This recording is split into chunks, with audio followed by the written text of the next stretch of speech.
There's three things in this world that I absolutely do not play about. One is my money and business, my wife and family, and lastly, my faith in God. And not in that particular order. But see, this is where it gets a little bit tricky, because homosexuality and God don't always seem to reside in the same sentence. And in any case that it does, it's never really in a good light. But what happens when you fall in love? That's when it gets really complicated.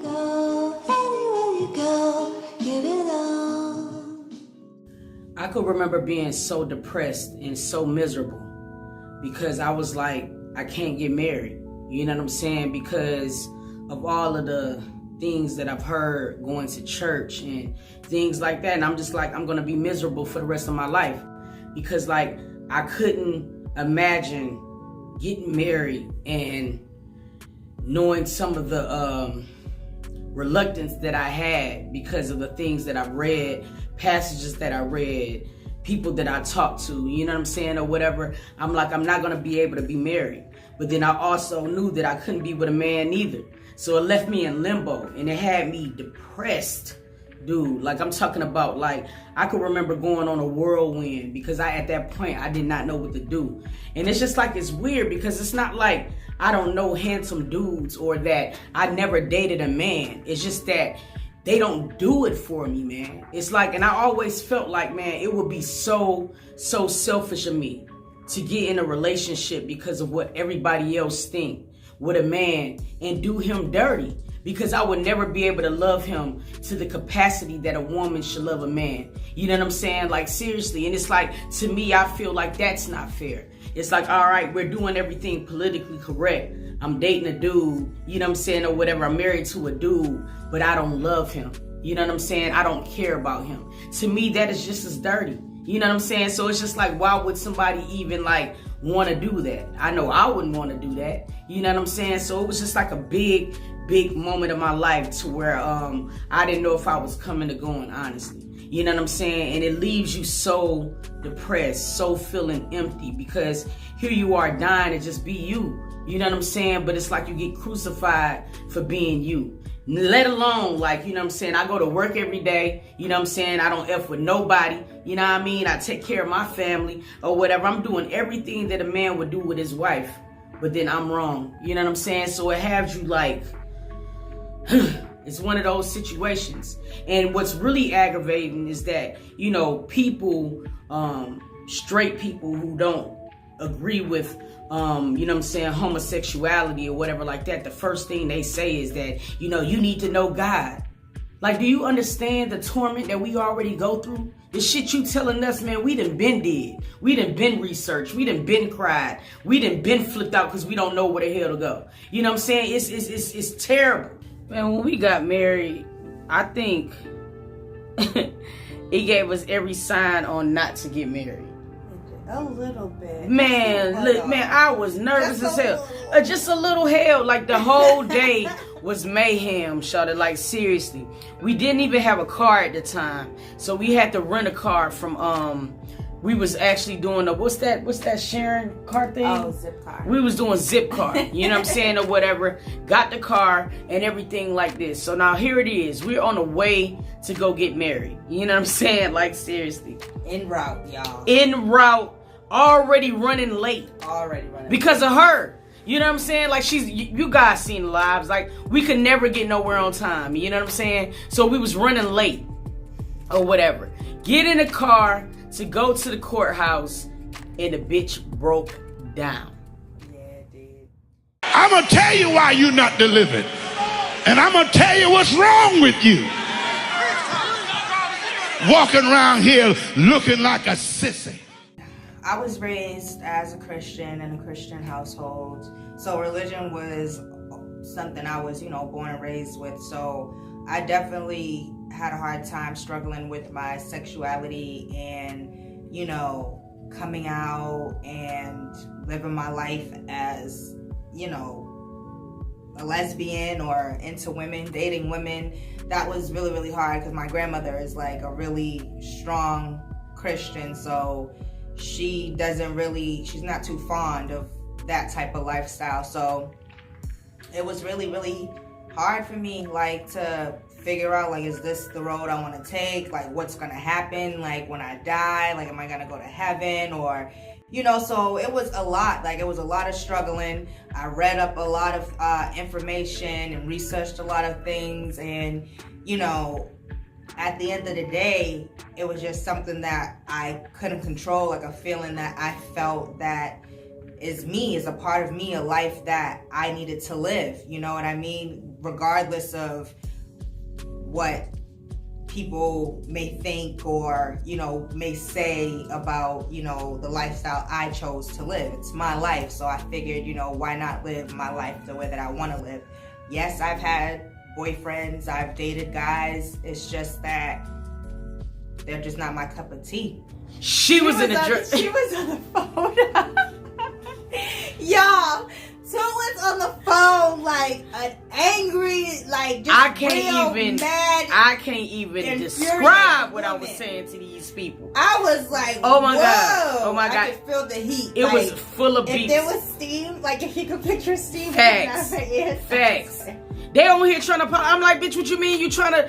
What you're saying to me is not getting me closer to the car. I need a car now. You know what I'm saying? Like, yo, I was so pissed off, bro. Like, I can't even describe, bro. Like, for real. And then in my back of my mind, I'm like, so am I not supposed to get married? You know what I'm saying? Like, all of those emotions were just coming up and stuff. So we finally get the car.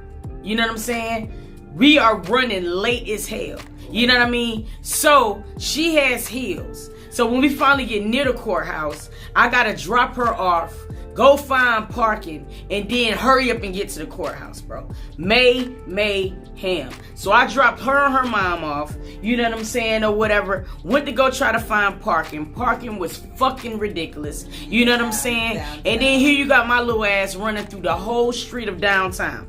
Whole street of downtown, shawty. I was running too in my flip-flops because I couldn't run in my heels. So I didn't want to mess them up or break an ankle. So I had to put the flip-flops on, run. My mother's like 2 blocks behind me. I had to like leave Don't her. be talking about her, but she got bad knees. So I had to leave her in the dust and rush in there and like put my shoes on and stuff like in the hall. Like it was crazy. It was mayhem.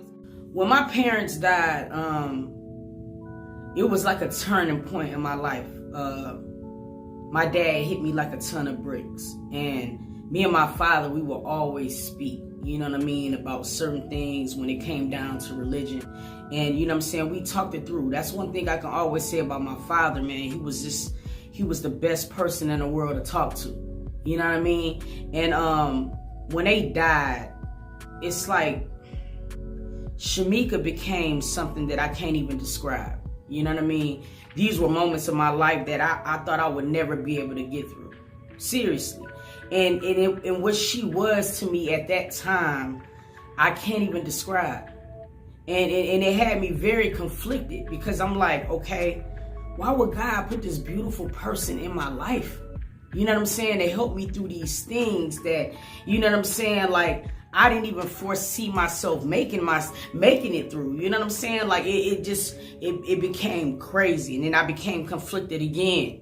You know what I'm saying? I decided to marry Shamika, and this is gonna be something that I'm probably have to deal with for the rest of my life until I meet my maker. Like knowing if I made the right decision in this lifetime. Be married to your right hand, your best friend. Like, I think that would be, that is the most beautiful thing that you can do. So I decided to say yes, and we got married, and I feel like it was a good decision on my part. She's everything to me. Like, she makes sure I'm taken care of. She's loving, she's caring, like a positive person. She's beautiful and hilarious. So, like, it's just everything that you look for in a partner, you know what I mean? Not only is she just my partner, but she's my best friend, like I said. So it was like, light bulb, just do it. And I don't regret it at all. Like, we do have problems like everybody goes through, but for the most part, like, as us dating and being married, like, and being together for 10 years, like, I think that's an amazing accomplishment. Like, seriously, like, an amazing accomplishment, because you don't see a lot of people, especially young people, that get married young and still stay together. If it wasn't for, you know what I'm saying, like us knowing the people who was in the courthouse, yes. They just so happened to be customers of mine for what I used to do with work. You know what I'm saying? And two of the people recognized me. I'm like, yo, please cut us a break. I am trying to get married. You know what I'm saying? I apologize for being late and everything like that, but it was crazy. But that's when your brain does kick into gear, because I'm thinking like right now, is this something that God is doing? Like, we could have been like, nah, like forget the money that we paid to do this, and just be like, you know what, maybe this is a sign. Because that's how you'll be feeling, like, especially when you're already going through that turmoil of, like, you know what I'm saying, where you stand with God and just those type of things. So like it was playing big on us that day. But at the end of the day, we got married. You know what I'm saying? Like, honestly, and that was what, 6 years ago? Yeah. You know what I'm saying? Or whatever. And it's like, you know, I'm 7. Going on 7, yeah. Going on 7. I'm thankful for our partnership, because, like, you know what I'm saying, like, despite what people think, you know what I'm saying, they just see two women, they think sex, they think that, you know what I'm saying, we've been here just trying to, like, push each other to be our best us, you know what I'm saying, and that's what a relationship's supposed to consist of, you know what I'm saying, loving that other person who you're with, pushing them to be that better them, you know what I'm saying, or whatever, and being there to support them through all endeavors, even when you don't understand. You know what I'm saying? Because it's a guitar in the closet. She ain't struck since I bought it. You know what I'm saying? My string fixed. Since it's COVID, it's hard. My string popped. See what I'm talking about?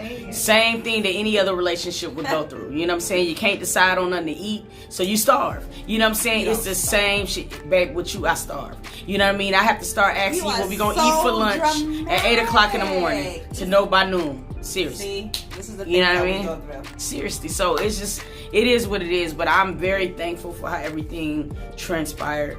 And, you know, me, you know what I'm saying, being with Shamika does nothing, you know what I'm saying, or whatever, taking me away from my faith, because that's first. Our faith even lead our relationship. You know what I'm saying? Like, without God in your relationship, you're gonna fail. All I know, if you're somebody that's in a relationship and you find yourself conflicted, the only thing that I can tell you, man, is do as much research as you possibly can.